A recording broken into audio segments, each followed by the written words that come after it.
Lecture number 12। इसके बाद आपकी रह जाएगी एमओ थ्योरी। एमओ थ्योरी में मेरे ख्याल से 2 से 2.5 लेक्चर तो लग ही जाएंगे, प्रैक्टिस क्वेश्चंस वगैरह उसके कराएंगे तो 2 से 2.5 लेक्चर आपके लग जाएंगे। ऑनलाइन वालों को कोई दिक्कत, वॉइस क्लियरिटी है? बोले बच्चों? Yes ma'am. कोई प्रॉब्लम हो तो बोल दीजिएगा। चलिए स्टार्ट करते हैं एग्जाम्पल से।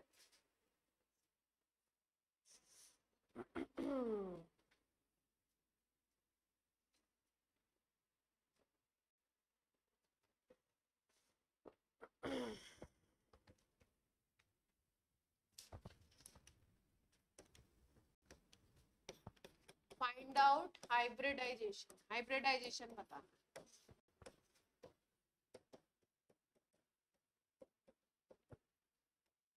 तो इसके क्या क्या तरीके बताए थे आपको? पहला तरीका था कि स्ट्रक्चर बना लिया आपने, और स्ट्रक्चर बनाने के बाद आपने Z कैलकुलेट किया।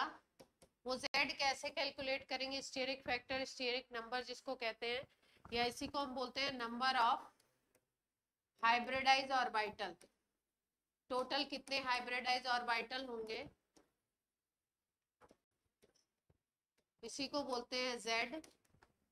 और इसको हम लोग कैसे निकालते थे स्ट्रक्चर में? Number of bond pair plus number of lone pair. कितने लोन पेयर हैं और कितने बॉन्ड पेयर हैं, उसके थ्रू हम Z निकाल लेते थे, और उसके अकॉर्डिंग हम क्या कर देते थे? हाइब्रिडाइजेशन कर। दूसरा है, ये तो स्ट्रक्चर से है। दूसरा आपका होता था Z निकालने के लिए half of valence electron in all atoms. जितने एटम्स हैं सब में वैलेंस इलेक्ट्रॉन निकाल लीजिए। ठीक है। अगर पॉजिटिव चार्ज है स्पीसीज के ऊपर तो क्या करेंगे? Minus positive charge. मान लो किसी के ऊपर प्लस पॉजिटिव चार्ज है, +1 है, तो उसको माइनस कर दोगे, -1 कर दोगे। अगर किसी के ऊपर नेगेटिव चार्ज है तो उसमें क्या करेंगे? Plus negative charge. जितना नेगेटिव चार्ज है, जितने यूनिट, वो उतने यूनिट प्लस कर देंगे, और हाफ कर देंगे पूरे का, तो क्या आ जाएगा आपका? Z आ जाएगा। एक तरीका ये था। हाँ अच्छा, हाँ, ये किसके लिए केस था? हाइड्रोजन जब हो, और अगर हाइड्रोजन एब्सेंट हो तो क्या आ जाता है यहाँ पे? 1/8 ले लेते हैं। Valence electron in all atoms minus positive charge plus negative charge जितने यूनिट होगा। ठीक है, कोई दिक्कत? क्या बात है, ऐसे जाए।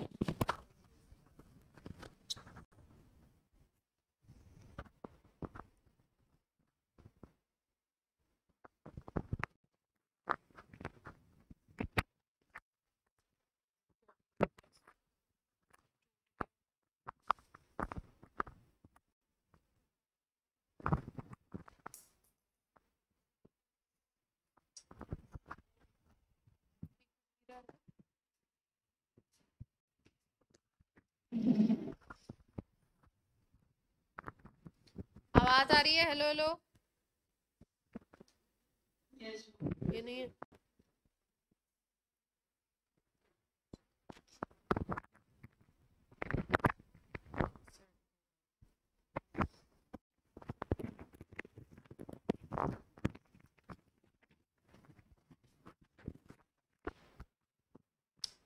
और एक और तरीका है Z निकालने का। उसमें Z निकालते हैं half valence electron on central metal. Central metal पे वैलेंस इलेक्ट्रॉन लेते हैं, या सेंट्रल एटम लिखते सकते हैं, plus number of monovalent atom. Monovalent मतलब जो सिंगल बॉन्ड बनाते हैं एटम, उनका नंबर ऑफ मोनोवेलेंट एटम। यहाँ पे वैलेंस इलेक्ट्रॉन केवल सेंट्रल एटम के लेने हैं, मोनोवेलेंट एटम का नंबर लेना है और हाफ कर देंगे तो क्या आ जाएगा, Z। ठीक है, जैसे मान लो NH3 की बात कर रहे हैं, तो NH3 में देखो सेंट्रल मेटल पे होते हैं 5 इलेक्ट्रॉन, हाइड्रोजन हमेशा सिंगल बॉन्ड बनाता है, यानी कि ये मोनोवेलेंट है जिसकी वैलेंसी 1 होती है हमेशा, तो इसकी वैलेंसी 1 है, तो यहाँ पे कितने हैं मोनोवेलेंट, 3 है, तो वैल्यू क्या आ जाएगी 4, 4 आ गई तो हाइब्रिडाइजेशन क्या हो जाएगा, कोई दिक्कत?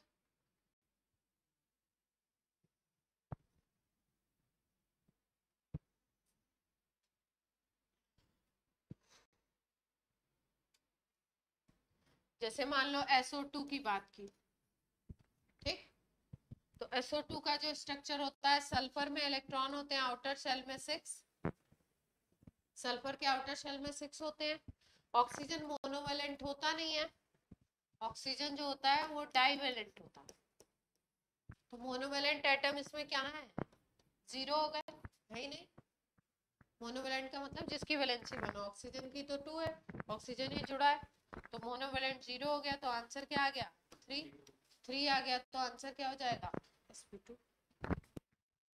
क्लियर है बात?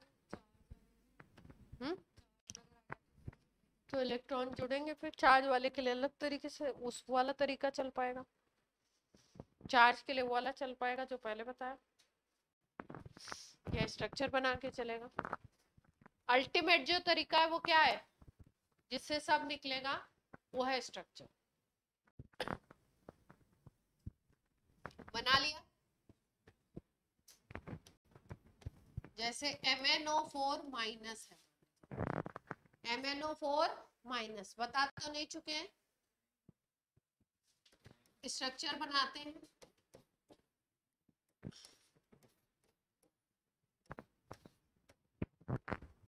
ये इसका स्ट्रक्चर है, 3 से डबल बॉन्ड, 1 से सिंगल बॉन्ड, उससे करते हैं बॉन्ड पेयर और लोन पेयर वाले से,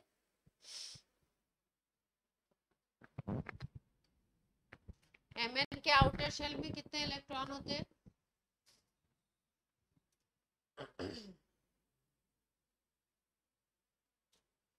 Mn के आउटर शेल में कितने इलेक्ट्रॉन होते हैं?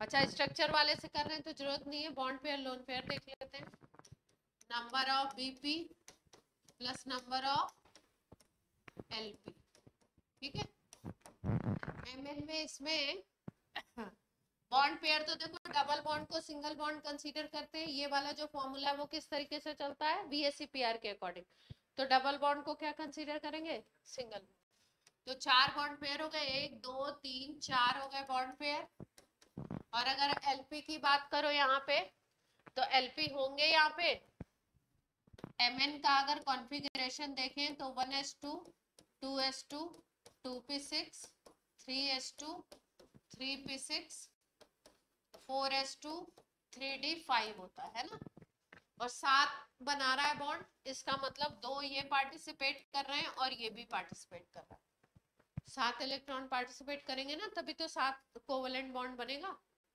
नहीं तो कैसे बन पाएंगे, 2 4 6 7 7 बन रहे हैं, तो ये पार्टिसिपेट कर रहे हैं, तो कोई लोन पेयर वगैरह है इसके पास, कोई नहीं है, आउटर शेल में तो वैसे भी 2 ही इलेक्ट्रॉन थे, सारे के सारे यूज हो गए, तो लोन पेयर 0 है, तो क्या बनेगा, Z बन गया 4, तो हाइब्रिडाइजेशन क्या हो गया sp3।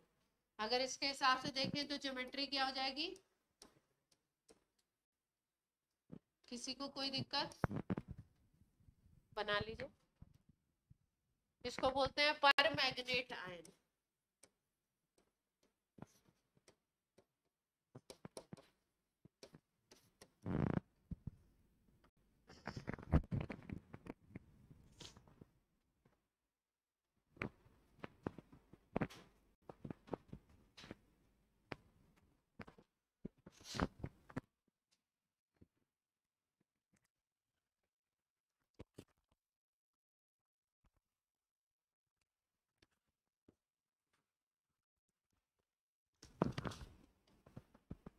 ऑनलाइन बच्चे आवाज ना आए तो बोल दीजिएगा। अब मान लो MnO4 - 2 ले लें हम। MnO4 क्या ले लें? -2।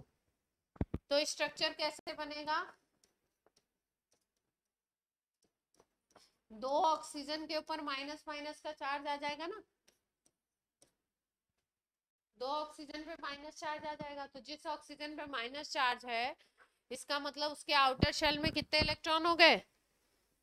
वैसे ऑक्सीजन में 6 होते हैं, ए माइनस चार्ज का मतलब 7 इलेक्ट्रॉन हो गए, तो एक ही चाहिए, इसीलिए वो सिंगल बॉन्ड बना रहा है। ये लॉजिक क्लियर है? अब देखो यहाँ पे अगर निकालोगे Bp + Lp, तो Bp कितने हो गए आपके? 4 हो गए। Lp यहाँ पे पेयर, यहाँ पे भी नहीं बनेगा। sp3 ज्योमेट्री, टेट्राहेड्रल को शॉर्ट में TH भी लिखते हैं ना। ज्योमेट्री क्या बन जाएगी? टेट्राहेड्रल।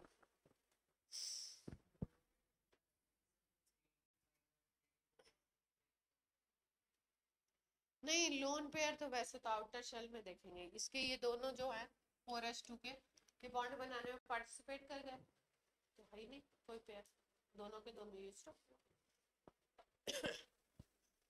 यहाँ पे भी इसीलिए बन गया ये दोनों। ये पर मैग्नेट आयन था, ये मैग्नेट आयन, नीचे वाले को बोलते हैं मैग्नेट।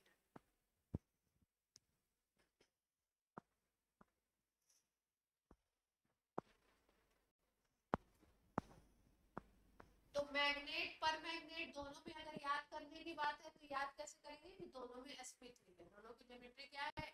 टेट्रा। अब एक है CrO4 - 2, इसको बोलते हैं क्रोमेट आयन। क्या बोलते हैं इसको? Chromate ion. CrO4 - 2 इसी तरीके का स्ट्रक्चर बनेगा। 4 ऑक्सीजन है,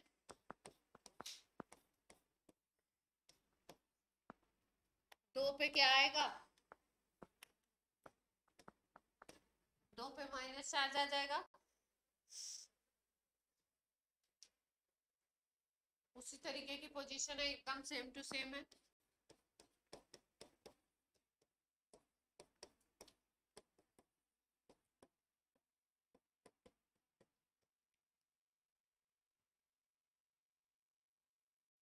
Z4 आ गया, sp3।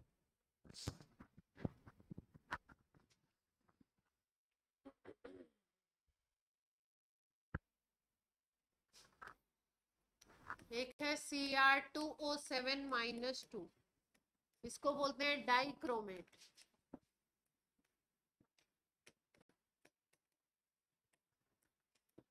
कौन सा आयन है ये? डाइक्रोमेट। डी थोड़ा अजीब सा लिखा है, डी सही कर दो।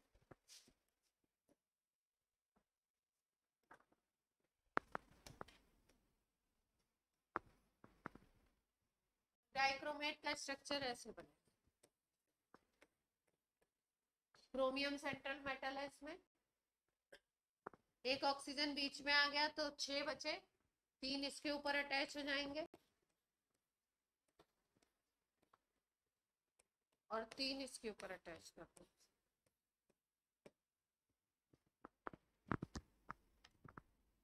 देख पा रहे हैं?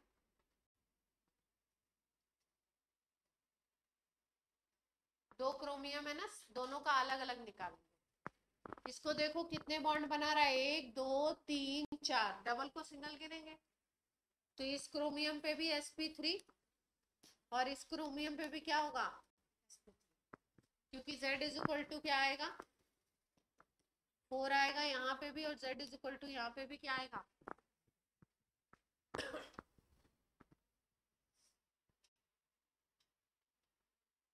एक बार जेई में सवाल आया था, डाइक्रोमेट आयन में Cr single bond O single bond Cr, ये कितने बॉन्ड है? क्या था question? Number of Cr single bond O Cr bond, कितने बॉन्ड दिख रहे हैं जिसमें Cr O single bond Cr, एक ही दिख रहा है बीच में, यही तो है, और इधर तो डबल बॉन्ड ओ है, इधर O माइनस है, इधर O माइनस से अटैच है, इधर CrO Cr, ब्रिज वाला जो बॉन्ड है। एक यूनिट ये है CrO3 माइनस, एक यूनिट ये है CrO3 माइनस की, इन दोनों को जोड़ने के लिए एक ऑक्सीजन है, ठीक है। तो इसी वजह से Cr2O7 माइनस 2 बना हुआ है डाइक्रोमेट आयन। दोनों क्रोमियम के ऊपर हाइब्रिडाइजेशन कैसा है, sp3। तो दोनों कैसे अरेंज होंगे, टेट्राहेड्रल होगी, यहाँ पे भी टेट्राहेड्रल अरेंजमेंट होगा, यहाँ पे भी कैसा होगा,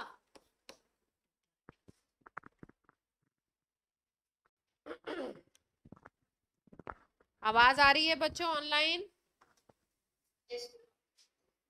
yes, कोई दिक्कत हो तो बोल दें।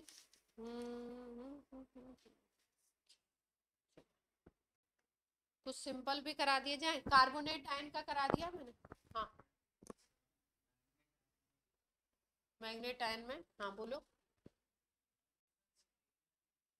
क्या छे,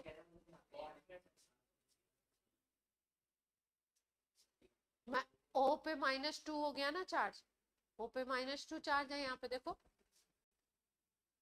-2 है ना, तो एक माइनस बनाना पड़ेगा, दूसरा माइनस बनाना पड़ेगा।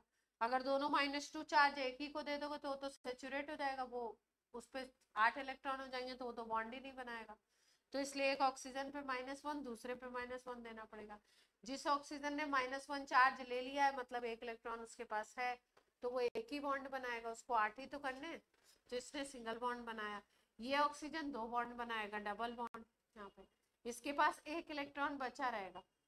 अगर ये 7 की बात करते हो 2, और ये 5 7 की बात करते हो, तो इसने किसने यूज किए, एक यहाँ 2 3 4 5 6 यूज किए, एक इलेक्ट्रॉन इसके पास होगा, पेयर नहीं हो, क्या होगा, एक इलेक्ट्रॉन इसके पास होगा, लेकिन इसके पास पेयर नहीं।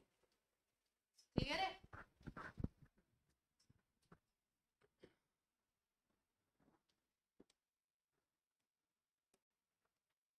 CO3 -2 का सिखा दिया था,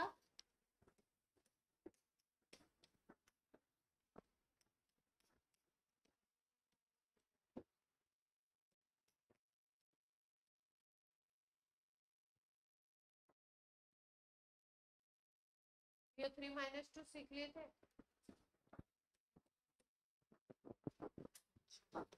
कार्बोनेट की बात करो तो क्या हो जाएगा, 2 ऑक्सीजन पे माइनस, रेजोनेंस में सिखाया था ये कि हमेशा डबल बॉन्ड नहीं होगा, कभी ये सिंगल बॉन्ड यहाँ बनेगा, डबल यहाँ बनेगा, कभी डबल यहाँ बनेगा, डबल यहाँ घूमेंगे।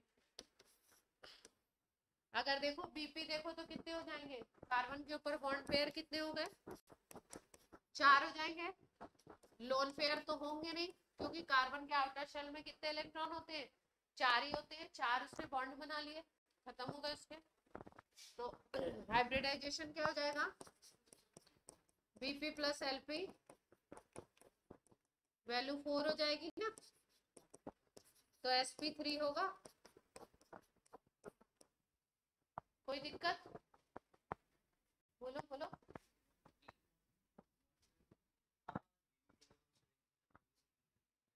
हाँ क्या,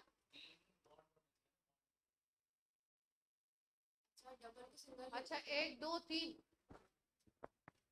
ज्यादा गिन लिया, सही कह रहा एकदम। ये 4 4 मैं बोले जा रही हूँ, देख नहीं रहे, बोल नहीं रहे सब लोग, क्यों जी,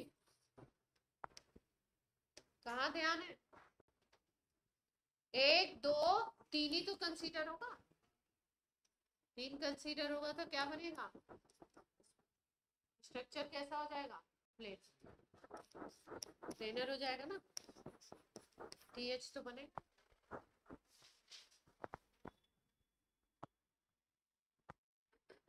SO4 -2 का करें,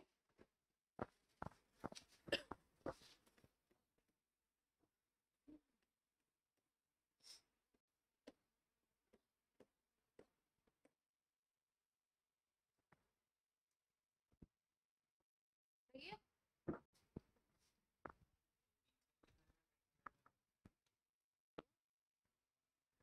नहीं ये मैं मैंने ऐसे ही बना दिया है भाई, ये ज्योमेट्री वाइज स्ट्रक्चर नहीं है।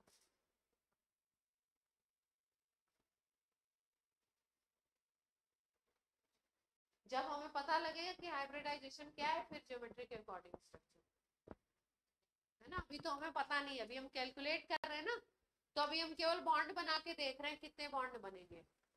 तो इसमें बॉन्ड पेयर कितने हो जाएंगे, 4 हो जाएंगे। लोन पेयर तो है नहीं सल्फर पे, तो आपका क्या बन जाएगा, Z 4 हो जाएगा। तो हाइब्रिडाइजेशन इज sp3।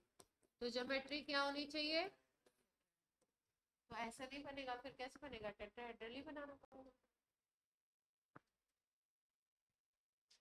दो को एक तरफ कर लेंगे और दो को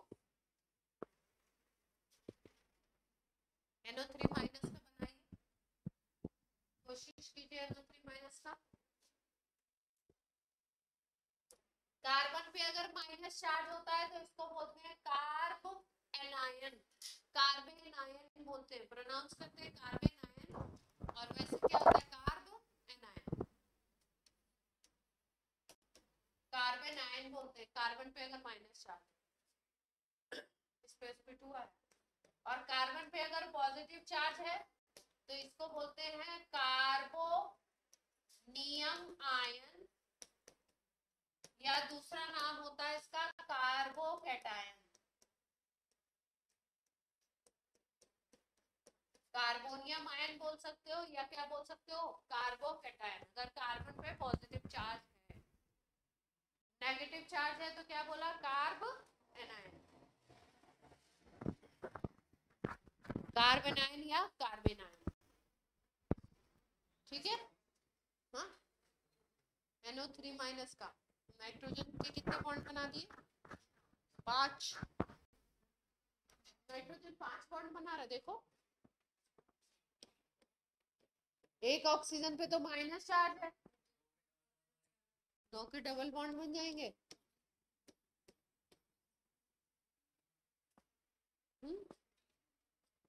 नहीं नहीं, ऐसे बॉन्ड सक्षम ने बॉन्ड बनाए थे, तो वैसे तो 5 ही बॉन्ड है ना, 1 2 3 4, उसको कंसीडर कर रहे हैं अपन, वो अलग बात है। तो Bp प्लस Lp क्या हो जाएगा, 3 प्लस 0, लोन पेयर तो है नहीं। sp2, इसमें sp2 होता है, इसमें तो शायद sp3 आता है, NO3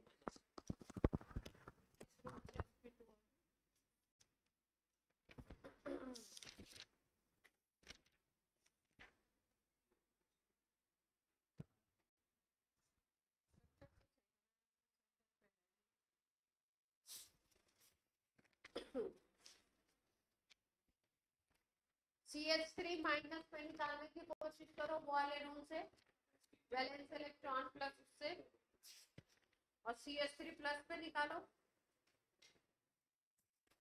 CH3 प्लस पे निकालो, CH3 माइनस और CH3 प्लस दोनों पे निकालने की कोशिश करो, जिसमें बैलेंस इलेक्ट्रॉन जोड़ करके फिर 2 से डिवाइड करते थे उसको।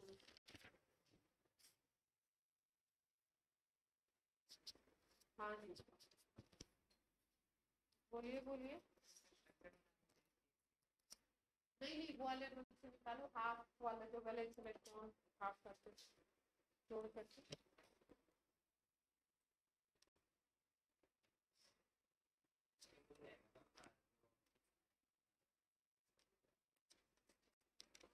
कार्बन आयन पे sp2 आ रहा है, और कार्बोकैटायन पे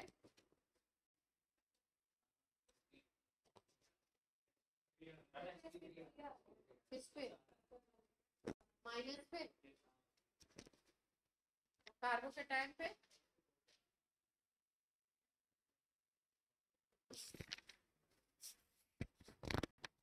सॉल्व करो, कार्बोकैटायन पे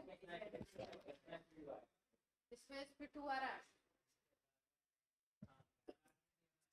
एनायन पे पूरी कैलकुलेशन पूरी हो रही है, देख लो ध्यान से, एनायन पे कैलकुलेशन पूरी हो रही है।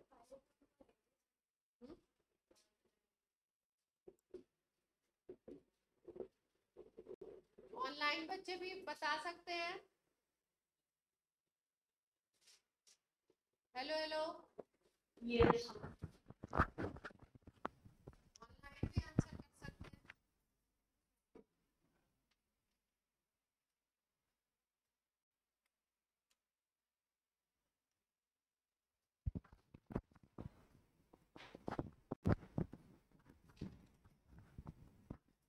लास्ट के दो स्ट्रक्चर करने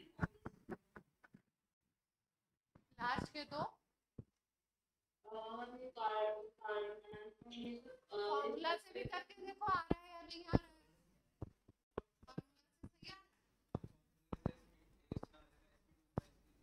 CH3 प्लस है ये, है ना? तो CH3 प्लस में कार्बन पे कितने हो गए वैलेंस इलेक्ट्रॉन? 4 होते हैं। हाइड्रोजन पे 3 होते हैं। पॉजिटिव चार्ज है मतलब एक माइनस करोगे तो कितना आ गया टोटल नंबर यहाँ पे? 6 आ गया। 6 का क्या करोगे? हाफ करोगे तो आंसर क्या आ जाएगा आपका? 3। तो क्या बन जाएगा? Sp। ठीक है, स्ट्रक्चर से भी कर सकते हैं, सिखाते हैं स्ट्रक्चर। कार्बन में क्या दिक्कत आ रही है, क्या आ रहा है? कार्बन पे 4 3 और माइनस चार्ज को क्या कर दें? प्लस कर दें, हाफ कर लेते हैं तो क्या आ जाएगा? 4 आ जाएगा। Sp3।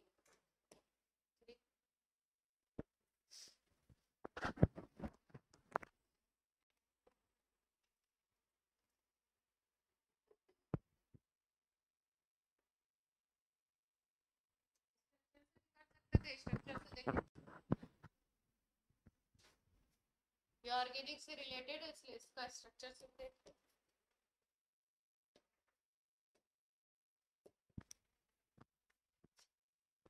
CH3 पॉजिटिव बन रहा है ना,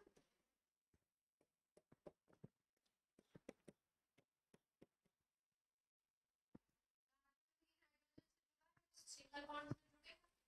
और इस कार्बन के ऊपर कैसा चार्ज है? Positive charge. पॉजिटिव चार्ज का मतलब एक इलेक्ट्रॉन कम हो गया। 4 इलेक्ट्रॉन होते हैं ऑक्टेट में, एक इलेक्ट्रॉन इससे निकल चुका है तो इसके पास कितने इलेक्ट्रॉन है? 3 है। 3 अगर इलेक्ट्रॉन है 3 से तो बॉन्ड ही बन गए, तो लोन पेयर होगा कोई? नहीं होगा। तो बीपी कितने हो गए? 3। एलपी तो है नहीं इसके पास, 0। तो आ जाएगा आंसर बीपी प्लस एलपी कर देंगे। 3 प्लस 0 क्या आ गया? sp2। कोई दिक्कत?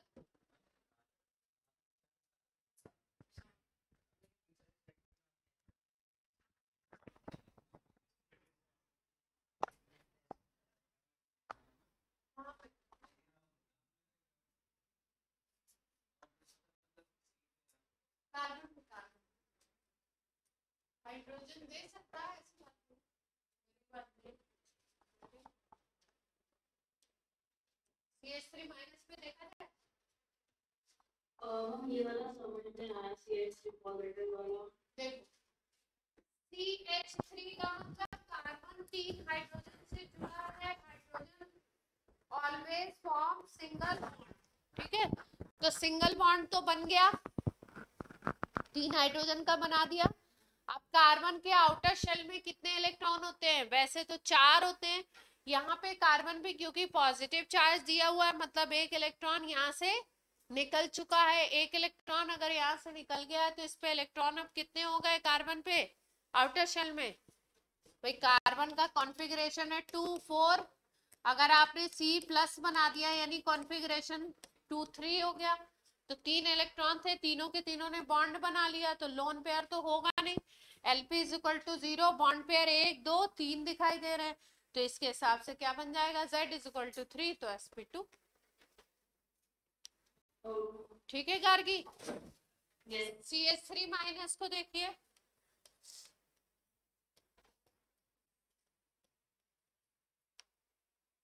CH3 माइनस, माइनस चार्ज का क्या मतलब है? एक इलेक्ट्रॉन और आया है, एक इलेक्ट्रॉन और आ गया इसके ऊपर तो ये जो माइनस चार्ज है यहाँ पे कितने इलेक्ट्रॉन बनेंगे? 2 बन जाएंगे, क्योंकि कार्बन के खुद ऑलरेडी कितने थे? 3 थे, 4 थे, जिसमें से 1 2 3 तो उसने यूज कर लिए, एक यहाँ पे बैठा हुआ है और एक और आ गया, तो पेयर इसके पास एक बन गया ना। अब तो अब क्या हो जाएगा?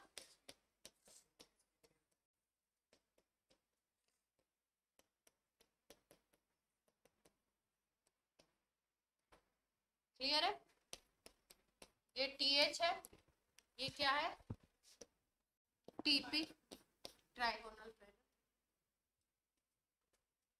ज्योमेट्री TH, ज्योमेट्री TP कर लेंगे अब पक्का।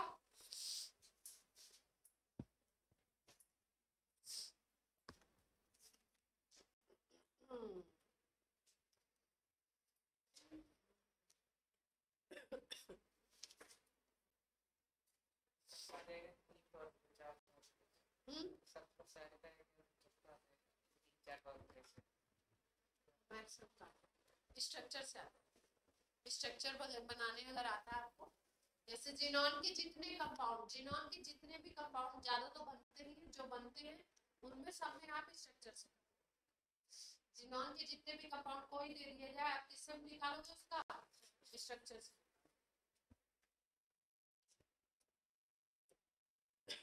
ध्यान क्या रखना है आपको? ऑक्सीजन बनाएगा 2 बॉन्ड, फ्लोरीन अगर उसके साथ जुड़ा हुआ है तो फ्लोरीन कितने बॉन्ड बनाएगा? 1 बॉन्ड बनाएगा। उस तरीके से बॉन्डिंग करके आपको निकालना है। जैसे मान लो आपके पास आ गया, जिनॉन के कौन कौन से कंपाउंड करा चुके हैं?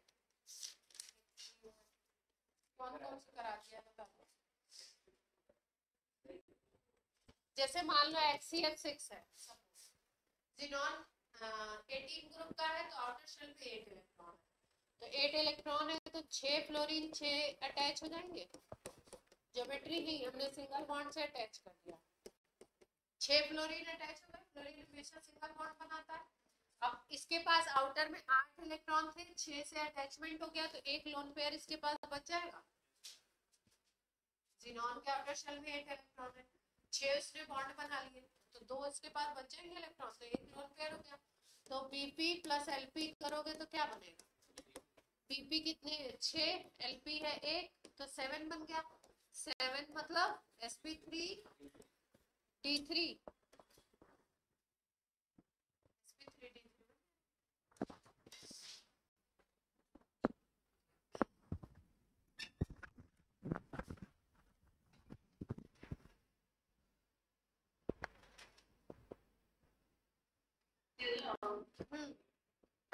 हमने किसी को फॉर्मूला से भी कर सकते हैं।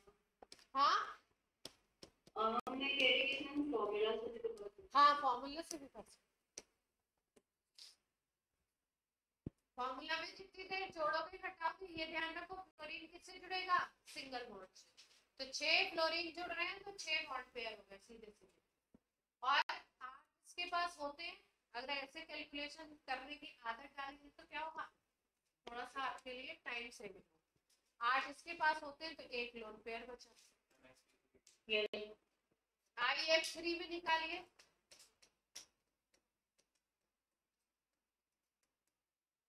आयोडीन 17 ग्रुप का है, तो लास्ट शेल में कितने इलेक्ट्रॉन होंगे? 7। 3 इसने बॉन्ड बना लिए, तो 4 इलेक्ट्रॉन इसके फ्री होंगे, तो 3 बॉन्ड पेयर और 2 लोन पेयर। ओरल कैलकुलेशन है, मतलब अगर वैसे सोचे तो क्या हो जाएगी? Oral calculation. आयोडीन के साइड में फ्लोरीन लगा है, 3 फ्लोरीन है तो 3 बॉन्ड पेयर है ना। और आयोडीन के आउटर में कितने इलेक्ट्रॉन होते हैं? 7 होते हैं, तो 3 बॉन्ड बनाए तो 4 इलेक्ट्रॉन बच गए। 4 इलेक्ट्रॉन मतलब 2 लोन पेयर, तो 3 bond pair 2 lone pair, 5 number बन गया। तो sp3d है ना, ऐसे करेंगे, 2 लोन पेयर होंगे यहाँ पे, sp3d आएगा। कैसे आया? BP है 3, LP है 2, Z आ गया 3 + 2 5, हाइब्रिडाइजेशन बन गया sp3d। ठीक, ज्योमेट्री अगर पूछ ली जाए तो क्या बनेगी? ज्योमेट्री कौन सी बनेगी? शेप नहीं पूछ रहे, geometry trigonal,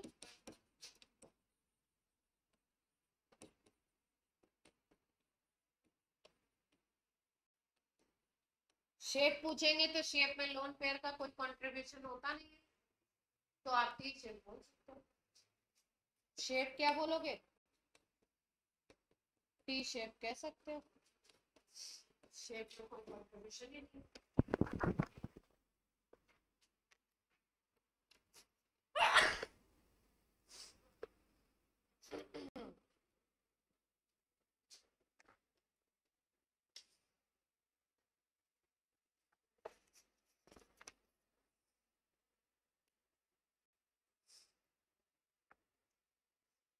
I3 minus JEE का पॉपुलर और फेवरेट एग्जांपल, एडवांस में भी पूछा है कई बार और आगे भी पूछे। माइनस ClF3 इनके फेवरेट है।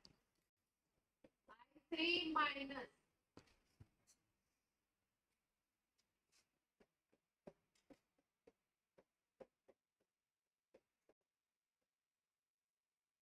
माइनस चार्ज किसको दे, क्या सोचते हो?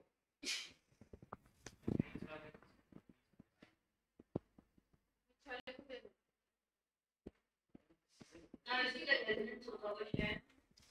किसी को भी दे दो, बाहर ही दे देते हैं।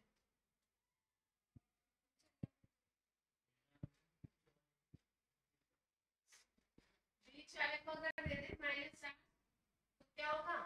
इलेक्ट्रॉन हो जाएंगे। बीच वाले को वैसे तो कोई जरूरत नहीं है ना, लेकिन क्या करेगा अगर बगल में भी सारे लोग आ गए तो बॉन्ड बनाएगा, सिंगल इलेक्ट्रॉन साइड को दो तो क्या डिफरेंस है?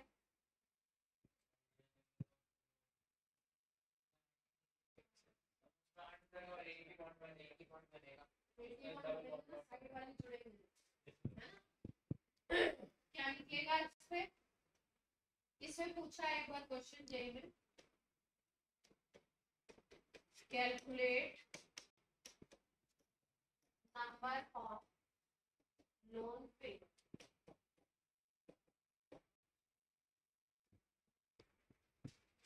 Calculate number of lone pair. पहले आप हाइब्रिडाइजेशन निकालेंगे, लोन पेयर पहले हाइब्रिडाइजेशन निकालो, सेंटर पे हाइब्रिडाइजेशन निकालो।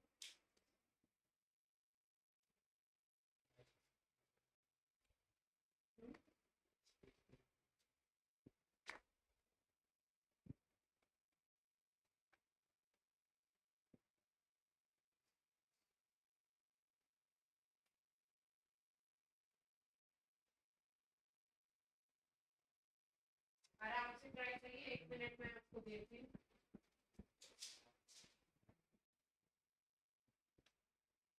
चैन से निकाले,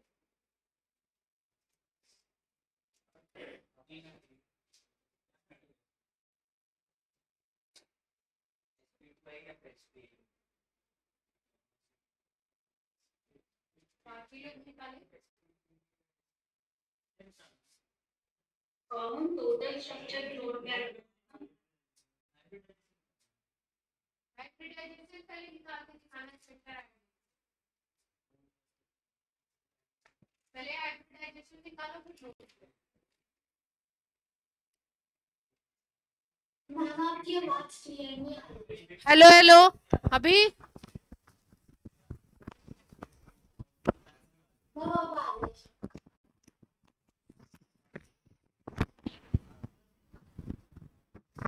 सेंटर पे हाइब्रिडाइजेशन निकालना क्या रहा है? स्ट्रक्चर से निकालो, स्ट्रक्चर रामबाण है ना, बताया तो है। स्ट्रक्चर क्या है? तो स्ट्रक्चर से निकलेगा ये आंसर। हम sp3d आ रहा है और मैं बता दे रही हूँ, मैं क्या ही करूंगी।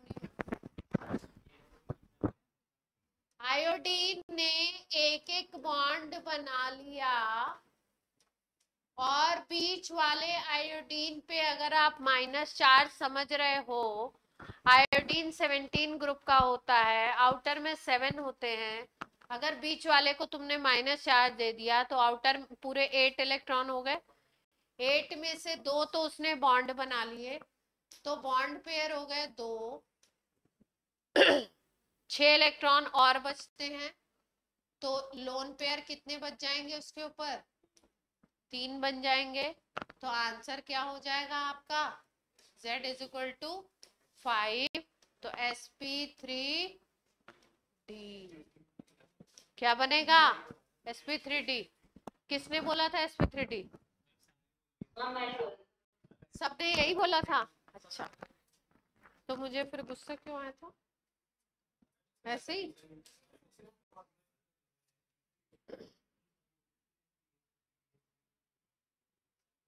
सब यही बोल रहे थे तुम लोग,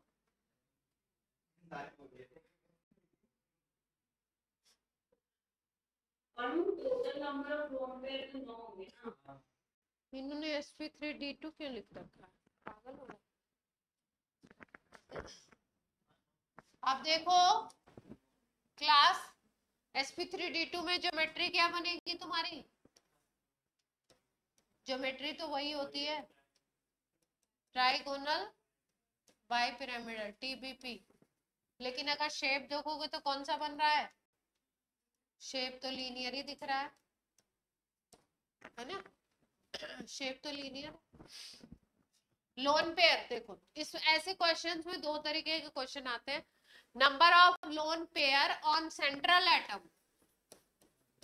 सेंट्रल एटम पे कितने लोन पेयर हैं, एक क्वेश्चन ये होता है, और दूसरा क्वेश्चन होता है इसमें नंबर ऑफ लोन पेयर केवल लिख दिया या लिख दिया इन मॉलिक्यूल, जब मॉलिक्यूल लिख दिया या केवल नंबर ऑफ लोन पेयर लिखा है तो सेंट्रल एटम के भी लेंगे और साइड एटम के भी लेंगे, सबके लोन पेयर काउंट करेंगे।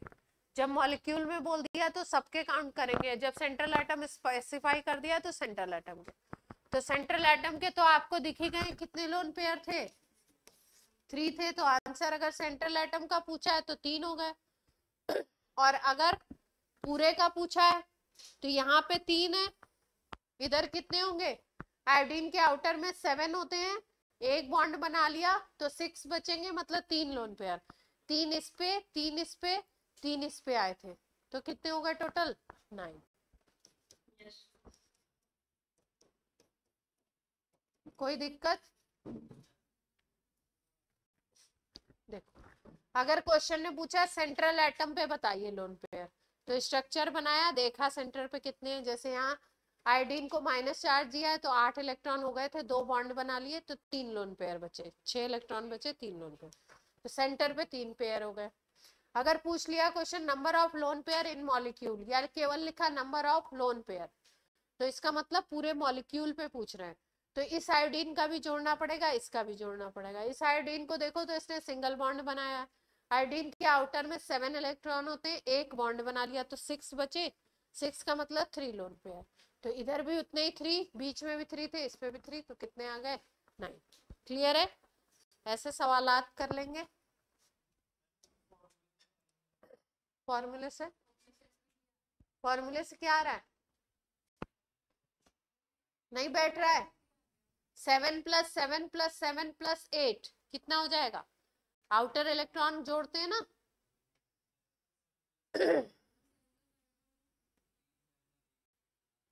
3 7 और 1 8 नहीं, 2 7 और 1 8, 22, 22 डिवाइडेड बाई 8 कितना आ जाएगा, 16 आएगा, और इलेक्ट्रॉन कितने बचेंगे,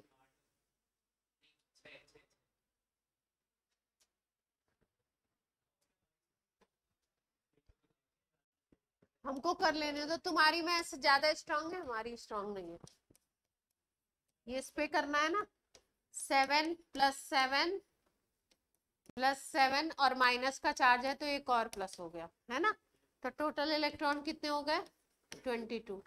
आप क्या करना है, डिवाइडेड बाई 8 करना है ना, कितने इलेक्ट्रॉन बचते हैं 6, तो 6 से कितने बनेंगे 3 पेयर बन जाएंगे ना, 3 ऑर्बिटल बोल सकते हैं, और ये 2 तो है ही है, तो जोड़ देंगे 3 + 2, ऐसे कर देते हैं जहाँ पे रिमाइंडर हो। 3 + 2 कितना आ गया 5।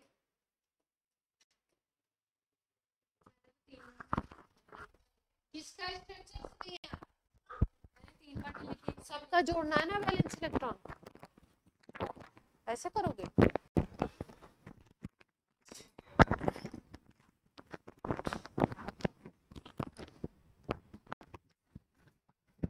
एक वाला भी तो फॉर्मूला बताया था, half number of valence electron in central atom plus monovalent atom, जो नया एक तीसरा बताया था, मोनोवेलेंट आयोडीन है,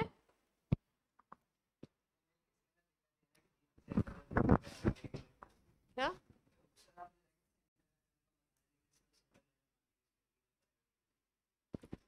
एक आयोडीन को सेंटर मानेंगे, तीनों ऑब्वियसली कैसे सेंटर में आ सकते हैं,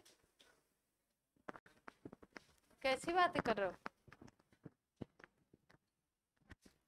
आप। कर लेंगे मुझे लगता है हाइब्रिडाइजेशन के सवाल, ठीक है। अब नई चीज जो सिखानी है वो सिखा दी जाए। पहले हाइड्रोजन बॉन्डिंग सिखा देते हैं। हाँ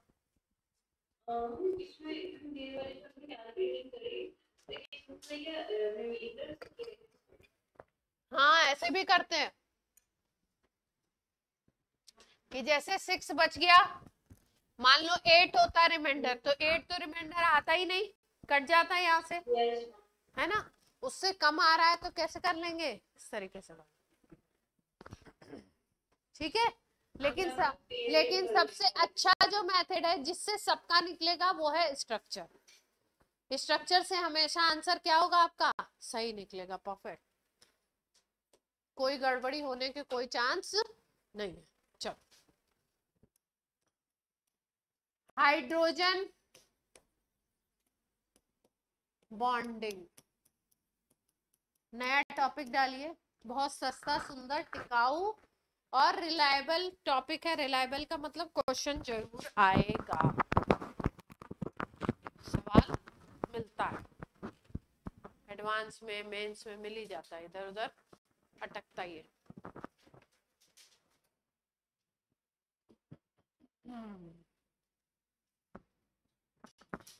चलो पॉइंट पॉइंट में नोट करेंगे। It is a weak bond, बहुत ही कमजोर बॉन्ड है।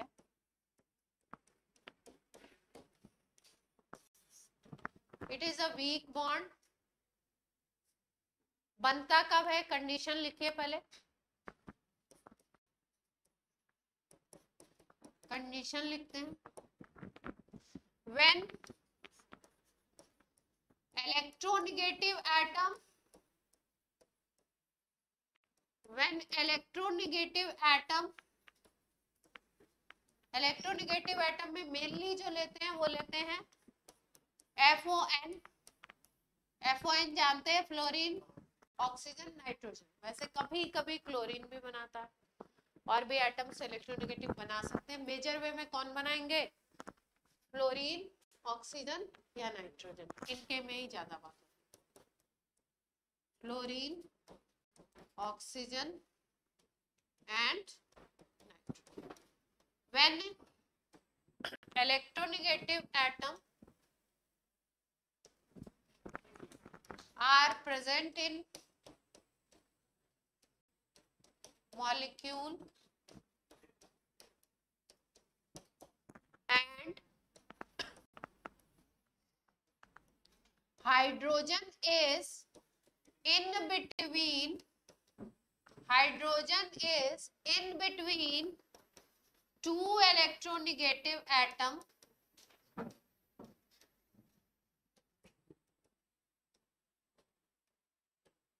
then this bond will be formed। कैसे बनेगा ये सिखाते हैं। ये कंडीशन लिख लीजिए, इलेक्ट्रोनेगेटिव एटम होने चाहिए, हाइड्रोजन 2 इलेक्ट्रोनेगेटिव एटम के बीच में फंसा हुआ होना चाहिए, तब ये बॉन्ड बनेगा। वीक बॉन्ड है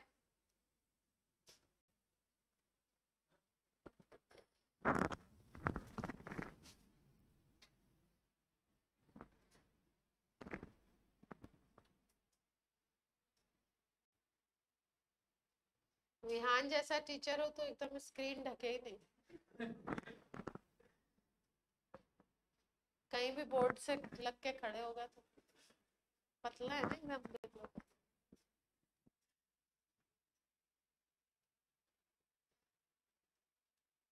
कल हमारे घर पे एक सर आए थे, वो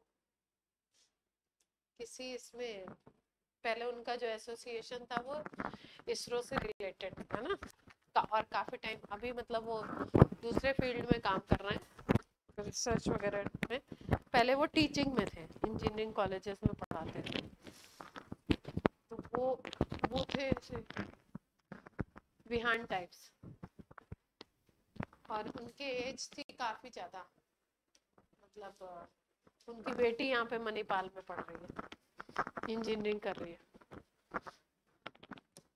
तो वो बता रहे थे जिस साल वो फर्स्ट ईयर था उनका, तो पढ़ाने गए थे तो वॉक कर रहे होंगे, अभी लेक्चर में थोड़ा टाइम था तो वॉक कर रहे होंगे, तो कोई सीनियर आया, प्रोफेसर यहाँ कैसे वॉक कर रहे हो? उन्होंने बोला सर मैं यहाँ लेक्चरर हूँ। अच्छा, ऐसे बयान भी कहीं लेक्चरर बन जाएगा तो क्या होगा, अगर फिजिक्स ऐसी मेंटेन रही। एग्जाम्पल लेते हैं HF मॉलिक्यूल का, HF मॉलिक्यूल से समझते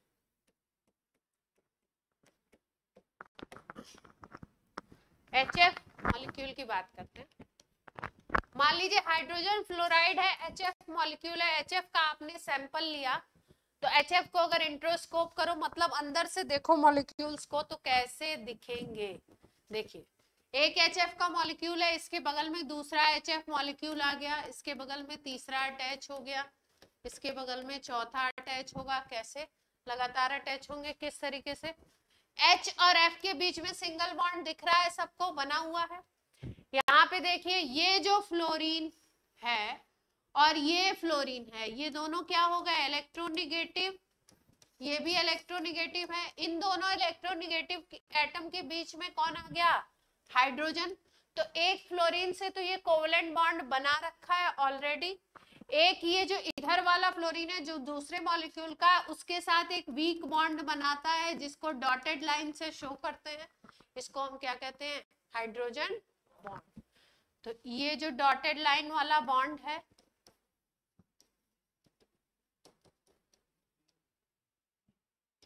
ब्रेक लाइन से जिसको हम शो कर रहे हैं, इसको कौन सा बॉन्ड बोलते हैं हम?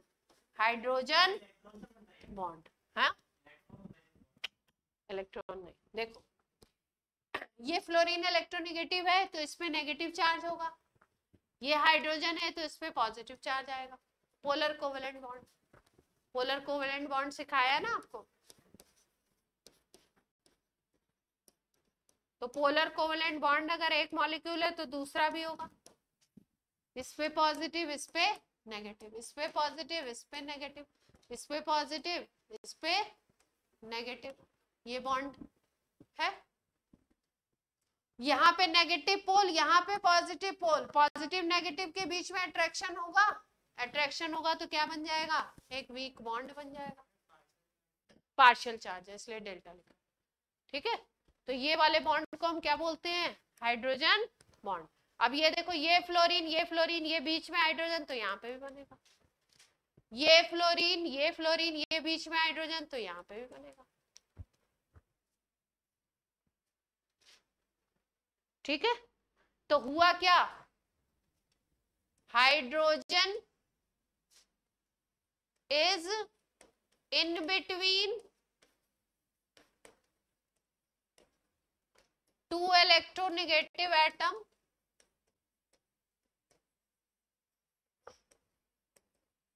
दो इलेक्ट्रोनेगेटिव एटम के बीच में आ गया। देन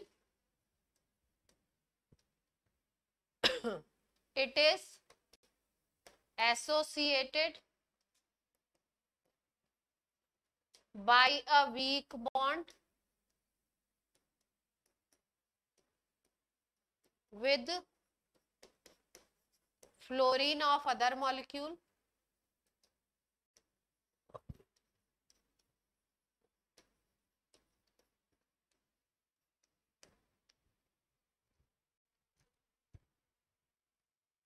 बात क्लियर है?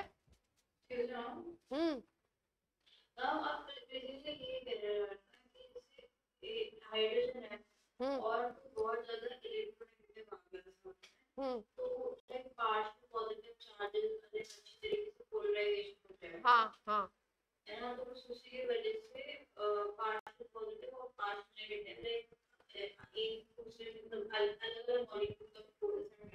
हाँ, अलग अलग मॉलिक्यूल भी अट्रैक्ट हो जाएंगे और अट्रैक्ट होंगे तो यहाँ पे बन जाएगा एसोसिएशन ऑफ मॉलिक्यूल। एक छोटा, दूसरा छोटा, तीसरा छोटा, चौथा छोटा, कई सारे छोटे छोटे छोटे छोटे मॉलिक्यूल्स मिलकर के क्या बना लिए? एक बड़ा मॉलिक्यूल बना लेते हैं। छोटे छोटे मॉलिक्यूल मिलकर के क्या बना लेते हैं? बड़ा मॉलिक्यूल। इसको हम लोग ऐसे लिखते हैं HFN। HFN लिखने का मतलब है n नंबर ऑफ मॉलिक्यूल्स इसी तरीके से अटैच हो जाएंगे। n नंबर ऑफ मॉलिक्यूल्स आपस में क्या होंगे? हाइड्रोजन बॉन्ड से अटैच हो जाएंगे।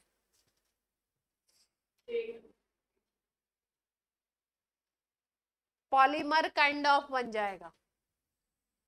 क्लियर है? yes.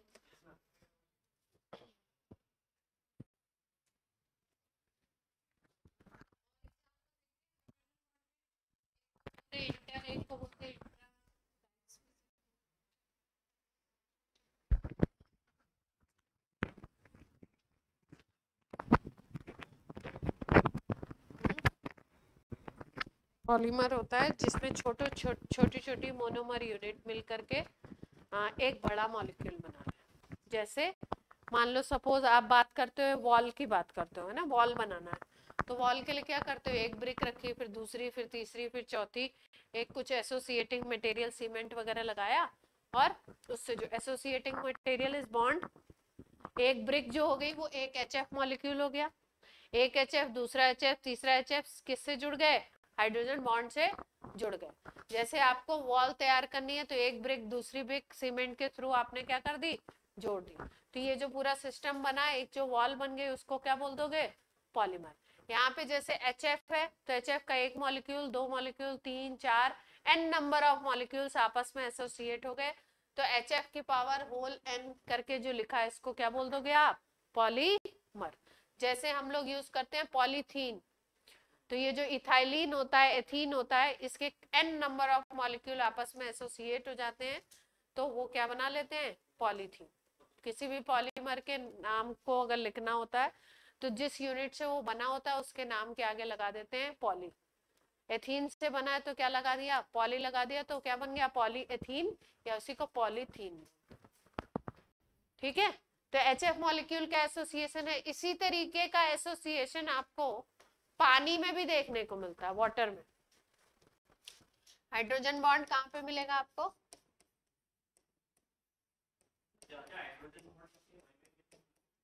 हाँ, नहीं, हर जगह नहीं मिलेगा हाइड्रोजन बॉन्ड इन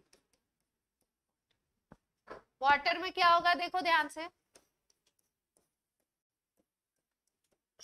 देख पा रहे हैं?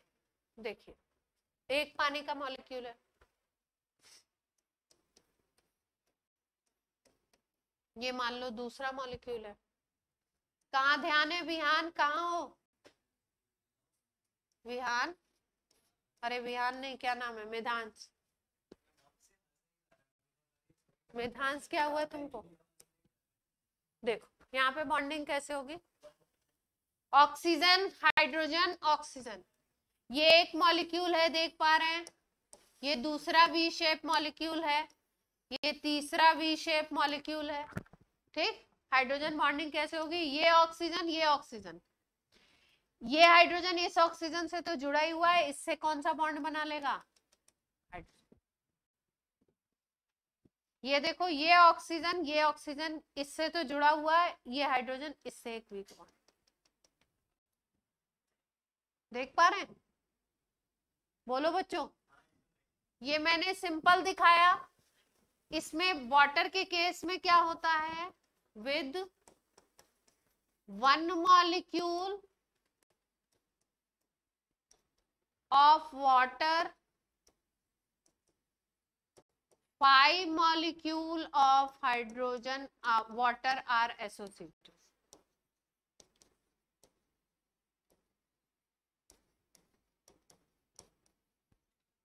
With hydrogen.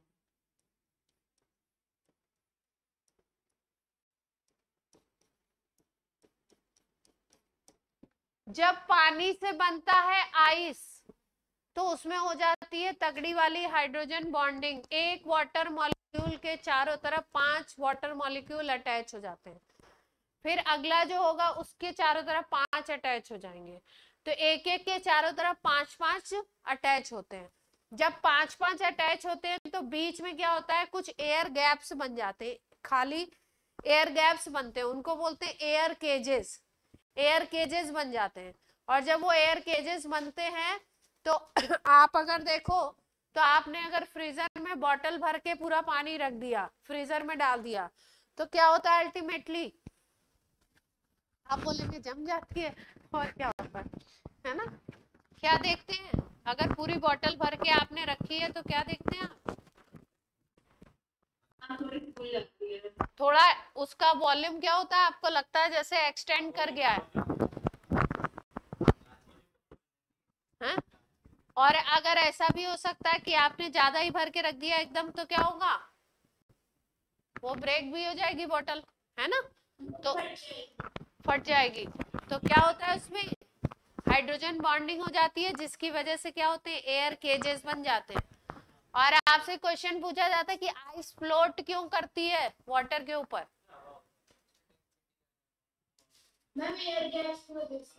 एयर केजेस की वजह से। एयर केजेस की वजह से वो क्या होगी, फ्लोट करेगी। क्योंकि आपने एक फिजिक्स में एक प्रिंसिपल पढ़ा होगा या पढ़ेंगे आगे, 11th में पढ़ोगे या पढ़ा होगा, आर्किमिडीज प्रिंसिपल सुना होगा,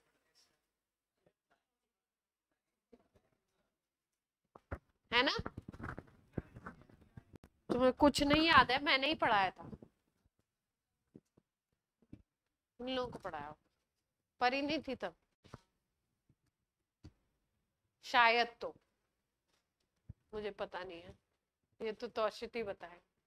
तो इसमें क्या डेवलप हो जाते हैं, ड्यू टू हाइड्रोजन बॉन्डिंग क्या डेवलप होगा, due to H bond development किस चीज का होगा, development of air cages. Air gaps बन जाएंगे बीच में बहुत ज्यादा।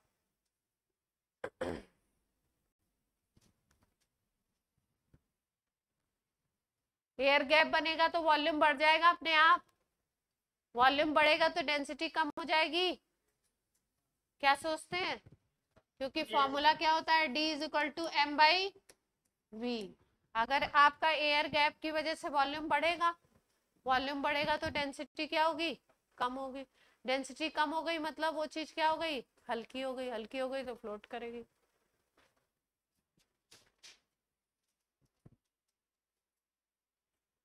है ना? और आर्किमिडीज प्रिंसिपल में आपने वो भी पढ़ा होगा कि अगर एक आयरन नेल ले लो, उसको डाल दो किसी पानी में, तो क्या होता है, समुद्र में डाल दीजिए तो नीचे चली जाएगी, सिंक कर जाएगी। लेकिन बोर्ड जो होता है वो उसी मास का अगर कोई बोर्ड बना दो आप, तो वो सिंक नहीं करेगा, वो नीचे नहीं जाता, क्योंकि उसका शेप इस तरीके का होता है कि वॉल्यूम अपने आप क्या होता है, बढ़ जाता है। वॉल्यूम बढ़ेगा तो उसके ऊपर जो फोर्स लगता है ऊपर की तरफ, कौन सा बोलते हैं, अपथ्रस्ट, जो भी लगता है वो अपथ्रस्ट क्या होगा, हाँ, या बॉयंट फोर्स जिसको बोलते हैं, वो ज्यादा लग जाए। ठीक है? तो इससे इंफॉर्मेशन क्या होगी कि आप, इससे क्वेश्चन क्या पूछा जा सकता है कि आइस में, आइस का जो है वो फ्लोट क्यों करती है, तो due to hydrogen bonding air cages develop हो जाते हैं, और एयर केजेस डेवलप होने की वजह से क्या होगा, डेंसिटी कम हो जाएगी, वॉल्यूम बढ़ जाएगा, डेंसिटी कम होगी तो फ्लोट करने लगेगी। दूसरा क्वेश्चन आपसे पूछते हैं कि एक वाटर मॉलिक्यूल के चारों तरफ कितने वाटर मॉलिक्यूल अटैच होते हैं, तो 5 मॉलिक्यूल अटैच होते हैं। तीसरा क्वेश्चन आपसे पूछते हैं कि जो पानी में हाइड्रोजन बॉन्डिंग हो रही है वो किस तरीके की हो रही है, डेवलप कितने हो मतलब जो टाइप्स ऑफ हाइड्रोजन बॉन्डिंग है उसकी बात कर लेते हैं। हेडिंग डाल लीजिए। टाइप्स ऑफ हाइड्रोजन बॉन्ड, एक बार टाइप्स पढ़ा देते हैं फिर क्वेश्चन 2-4 लिखवा देंगे कैसे क्वेश्चन आते हैं। टाइप्स ऑफ हाइड्रोजन बॉन्ड दो तरीके के हैं,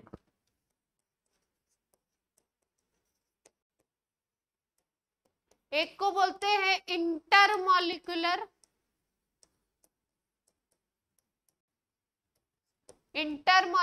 हाइड्रोजन बॉन्ड। इंटरमॉलिक्यूलर का मतलब, इंटर का मतलब होता है इन बिटवीन, बीच में, तो इंटरमॉलिक्यूलर का मतलब क्या होगा, मॉलिक्यूल्स के बीच में, कई सारे मॉलिक्यूल्स होंगे उनके बीच में, in between molecules this bonding is developed.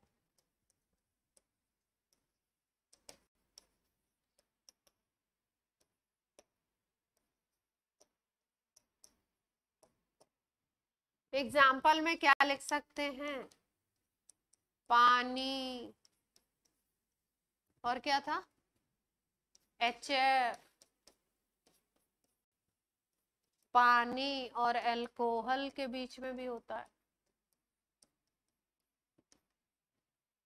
पानी और अल्कोहल के बीच में भी हाइड्रोजन बॉन्डिंग होती है।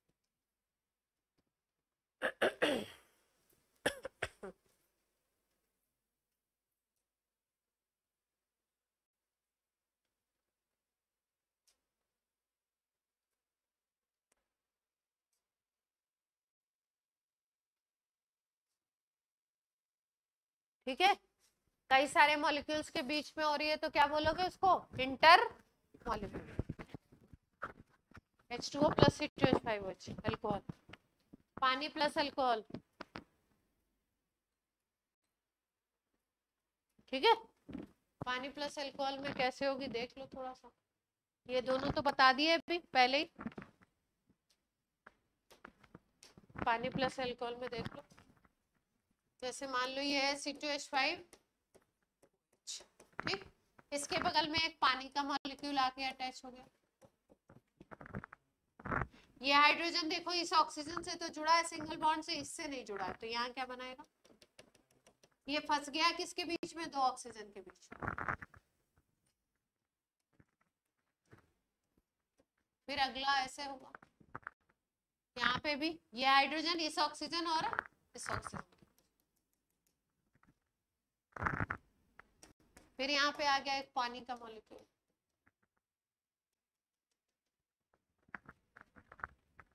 ठीक है, एक पानी एक अल्कोहल, फिर पानी, फिर अल्कोहल, फिर पानी, ऐसे मॉलिक्यूल अटैच होते जाएंगे।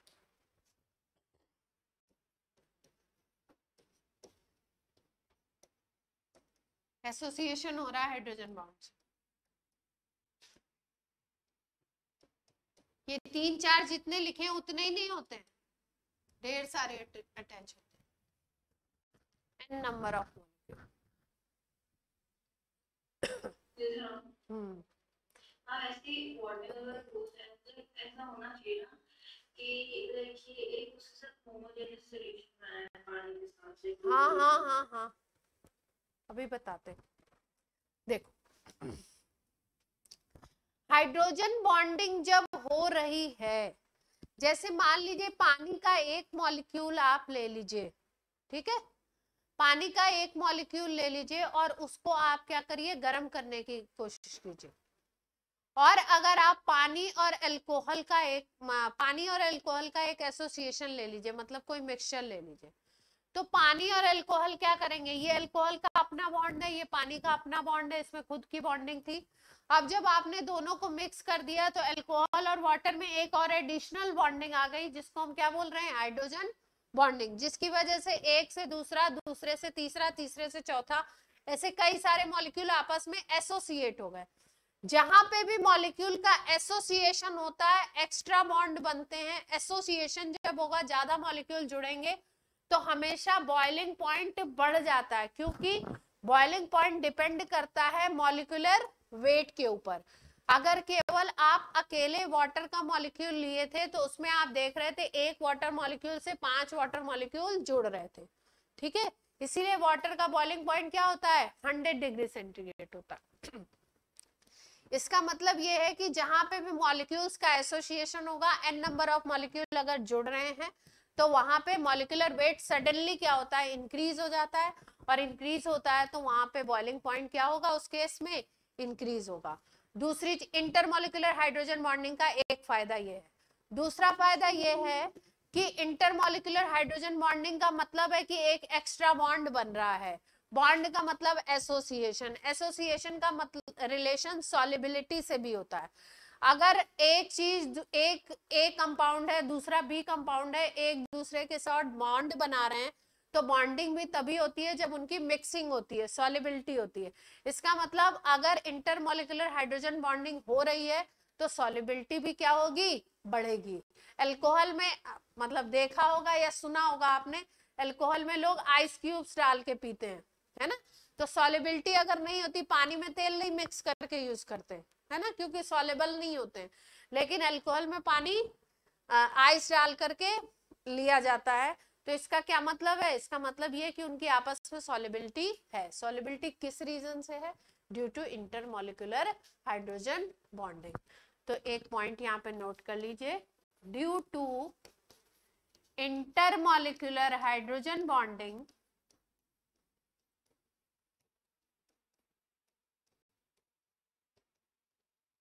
एसोसिएशन अकर, और इस एसोसिएशन की वजह से क्या होता है, मॉलिक्यूलर वेट इंक्रीज करता है, और मॉलिक्यूलर वेट इंक्रीज करता है तो उसकी वजह से क्या होता है, boiling point increases. Boiling point क्या होगा, इंटरमॉलिक्यूलर हाइड्रोजन बॉन्डिंग में बॉइलिंग पॉइंट क्या होगा, हमेशा बढ़ेगा। ठीक है, अगला पॉइंट लिखिए, due to intermolecular hydrogen bonding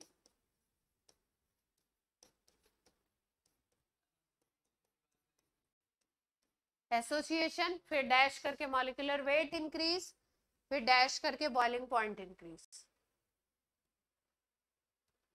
hydrogen bonding से एसोसिएशन हुआ, एसोसिएशन से मॉलिक्यूलर वेट बढ़ा, मॉलिक्यूलर वेट बढ़ने से बॉइलिंग पॉइंट क्या हो गया, बढ़ गया। Due to intermolecular hydrogen bonding solubility increases. दो चीजों के बीच में हाइड्रोजन बॉन्ड बन रहा है तो इसका मतलब वो एक दूसरे में क्या है, सॉल्युबल हैं, नया बॉन्ड बना रहे हैं। क्लियरिटी है।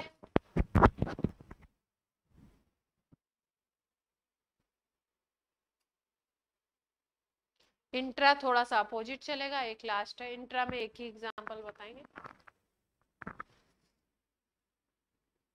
इंटर का मतलब होता है मॉलिक्यूल्स के बीच में, इंट्रा का मतलब होता है एक ही मॉलिक्यूल के अंदर।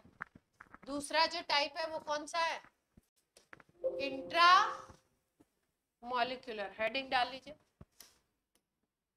एच बॉन्ड तो खत्म ही कर दें, हेडिंग डालिए। सेकेंड टाइप है इंट्रामॉलिक्यूलर हाइड्रोजन बॉन्ड। पहला था इंटर, दूसरा क्या है, हाइड्रोजन बॉन्डिंग को आप हाइड्रोजन लिखेंगे, मैं एच लिख रही हूँ, है ना। Intramolecular hydrogen bonding within one molecule, एक ही मॉलिक्यूल के अंदर होगा। मॉलिक्यूल गेट्स कॉन्स्ट्रिक्टेड, मॉलिक्यूल थोड़ा सा सिकुड़ जाएगा, कॉन्स्ट्रिक्ट होगा। मॉलिक्यूल अगर छोटा बनेगा, थोड़ा सा सिकुड़ेगा तो क्या होगा, बॉइलिंग पॉइंट लो होगा। वहां पे बढ़ा था बॉइलिंग पॉइंट, यहाँ पे क्या होगा, लो। इसका क्या,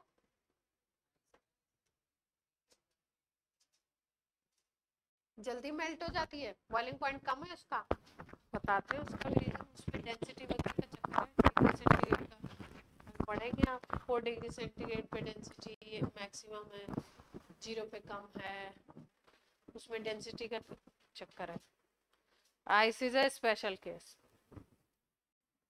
ठीक, एग्जाम्पल लें, ortho nitrophenol, ortho nitrophenol. Phenol होता है बेंजीन रिंग के, अगर ऊपर आप कहीं पे भी OH लगा दीजिए तो इसको बोलते हैं फिनॉल। ऑर्थो का मतलब होता है OH के जस्ट बगल वाली पोजीशन, जो ग्रुप लगा हुआ उसके जस्ट बगल वाली पोजीशन। यहाँ पे NO2 लगा दो, ये है ऑर्थो नाइट्रोफिनॉल। अब इसमें हाइड्रोजन बॉन्डिंग कैसे होगी वो देख लेते हैं। हाइड्रोजन बॉन्डिंग दिखाते हैं।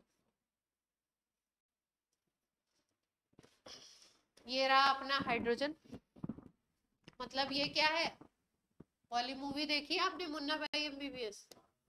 ये हाइड्रोजन है अपना सब्जेक्ट, इसी को बनाना है क्या, हाइड्रोजन बॉन्ड, है ना। यहाँ पे NO2 अटैच है, NO2 का स्ट्रक्चर ऐसा होता है ना, देखी है ना आपने, नहीं देखी है? सब्जेक्ट वो था ना जो पेशेंट था, पहला पेशेंट जिसको वो ट्रीट करता है, तो ये हाइड्रोजन है अपना क्या, सब्जेक्ट जो बनाएगा हाइड्रोजन। ये N, ये ऑक्सीजन, इधर भी एक ऑक्सीजन है, ये इधर एक ऑक्सीजन है और इधर एक H है, एक ही मॉलिक्यूल के अंदर पूरी कहानी हो रही है। ये हाइड्रोजन इस ऑक्सीजन और इस ऑक्सीजन के बीच में फंस गया, इससे तो एसोसिएटेड था, इससे एसोसिएटेड नहीं था, तो इससे क्या बनाएगा, एक वीक बॉन्ड, ये हाइड्रोजन बॉन्ड बना H। एक ही मॉलिक्यूल के अंदर हो रहा है, दूसरा कोई मॉलिक्यूल नहीं आया इसके पास, तो इंट्रा बोलते हैं। मॉलिक्यूल बॉन्डिंग होगी तो थोड़ा सा क्या होगा, एसोसिएशन से फोर्स लगेगा, फोर्स लगेगा तो खिंच जाएगा, सिकुड़ेगा। जब एरिया कम होगा तो बॉइलिंग पॉइंट क्या होगा, अपने आप डाउन होगा। कोई चीज बड़ी होगी, बल्कि होगी तो बॉइलिंग पॉइंट बढ़ेगा, छोटी होगी तो डाउन। क्लियर? ये N और O के बीच में कोऑर्डिनेट बॉन्ड है? नहीं नहीं, ये मेटल से मतलब नहीं, ये कोवेलेंट बॉन्डिंग की बात है। हाँ बोलिए गार्गी, क्या कह रही? N और O के बीच में कोऑर्डिनेट बॉन्ड है? N और O के बीच में कोऑर्डिनेट है एक तरफ और एक तरफ डबल है। ठीक है, हमें याद रखना है।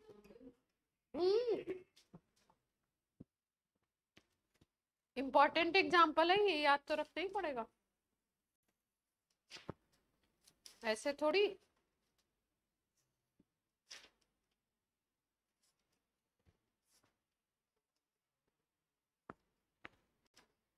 क्या पोजीशन है आप लोग की?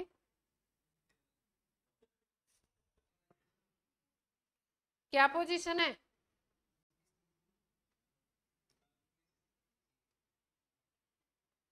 हम्म,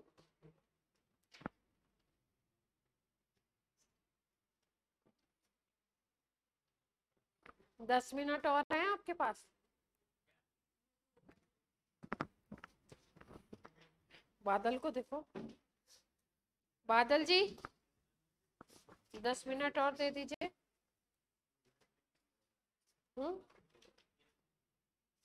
सीखेंगे 10 मिनट में और। क्या हुआ इसको, क्या हुआ है? वेदांश,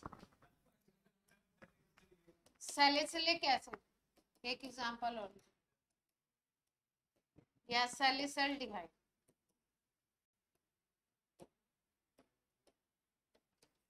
सैलिसिलिक एसिड ये होता है। अच्छा सही है यार, तुम लोग का बहुत ही तेज है आप लोग। ये है सैलिसिलिक एसिड। अच्छा यार तुम लोग, नहीं कई लोग क्या है, क्या यूज कर रहे हैं उनको कुछ नहीं पता होता है, डॉक्टर ने दे दिया यूज कर लिया, कोई मतलब नहीं क्या है क्या नहीं, है ना। देखो ये अब ये है अपना सब्जेक्ट,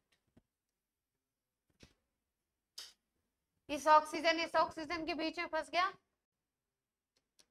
बना लेगा? यहाँ देखो कौन सी हाइड्रोजन बॉन्डिंग हो रही है, एक ही मॉलिक्यूल के अंदर हो रही है, तो कौन सी हो गई? इंट्रा। इंट्रा जहां 2 मॉलिक्यूल बात हुई, 3 की बात हुई, इंटर।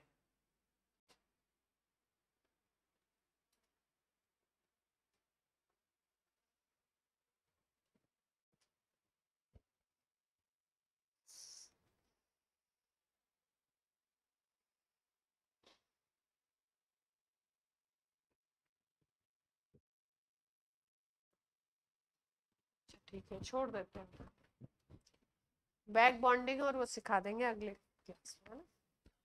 हम कल जीओसी का डिस्कशन हुआ क्या? वो तो होगा, संडे है ना, अभी तो छुट्टी हो गई थी। और किसका टेस्ट है? कब कब टेस्ट है? तो वो तो सुबह होगा ना, कब होगा?